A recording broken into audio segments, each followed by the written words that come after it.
ఈరోజు మనం ఆలూ బజ్జీ ఎలా ప్రిపేర్ చేయాలో చూద్దాం. ముందుగా కావాల్సినంత శనగపిండి, కొంచెం పసుపు, ఉప్పు, కారం, కొద్దిగా కొత్తిమీర, ఇంకా కరివేపాకు వేసుకోవాలండి.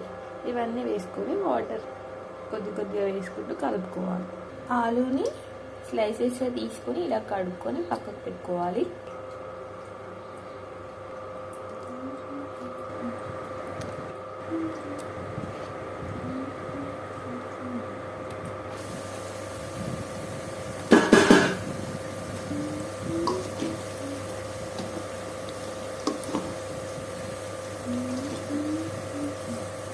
నూనెలో వేసుకొని ఎర్రగా అయ్యే వరకు వేయించుకోవాలి ఫ్రెండ్స్.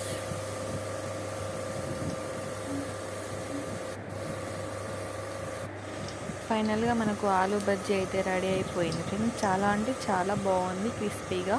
మీరు కూడా ట్రై చేయండి, లైక్ చేయండి, షేర్ చేయండి.